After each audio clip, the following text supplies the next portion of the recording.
पूर्वी चंपारण जिला के मोतिहारी में मुख्यमंत्री नीतीश कुमार की यात्रा से पहले जदयू के द्वारा भव्य कार्यकर्ता सम्मेलन का आयोजन किया जा रहा है। दरअसल कार्यकर्ता सम्मेलन की तैयारी अंतिम चरण में है। मोतिहारी स्थित बापू सभागार में जदयू के द्वारा भव्य कार्यकर्ता सम्मेलन का आयोजन किया जाएगा। इस सम्मेलन में काफ़ी नेताओं के पहुँचने का कार्यक्रम है। इस दौरान बंजरिया मुखिया संघ के अध्यक्ष विनोद कुमार यादव ने बताया कि कल होने वाले भव्य कार्यकर्ता सम्मेलन की तैयारी का उन्होंने जायजा लिया और कार्यकर्ताओं से ज़्यादा संख्या में इस सम्मेलन में भाग लेने की अपील की।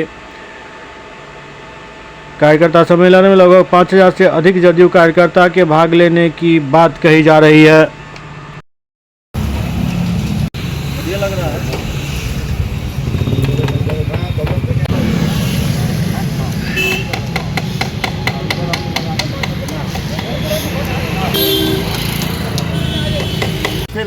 किस तरह लगा है बताइए।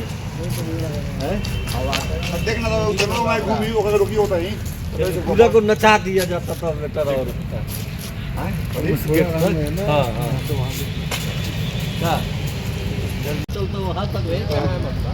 जिला कार्यकर्ता सम्मेलन है, ठीक। और हम लोग का मिशन 2025 से 30 फिर से नीतीश। हम लोग यही चाहेंगे कि जितने भी हमारे मतलब चंपारण के लोग हैं उन लोग से हम लोग घर घर जाकर विनती प्रार्थना करेंगे कि हम लोग को एक बार फिर मौका दिया जाए कि जो विकास हो रहा है उसको देखते हुए फिर हम लोग 25 से 30 में इसे डबल विकास करें। और आज हमारे बापू के कर्म भूमि में माननीय मंत्री जी लोग आ रहे हैं पटना से, जिन लोगों ने कल मतलब यहाँ पर जिला कार्यकर्ता सम्मेलन रखे हुए हैं, उसी में हम लोग कल पूरा अपने वोटरों को लेकर इससे बापू सभागार में आएंगे। हम लोग सम्मेलन में तो मैक्सिमम 5000 लोग रहेगा कि हम लोग का माननीय मुख्यमंत्री जी जो हैं, जो एक विकास पुरुष हैं और उन्हीं को देखते हुए उन्हीं को निगरानी में हम लोग जो काम कर रहे हैं कि इस चंपारण से लगभग हम लोग जितना मतलब माननीय मुख्यमंत्री जी सीट देंगे उसको प्रचंड बहुमत से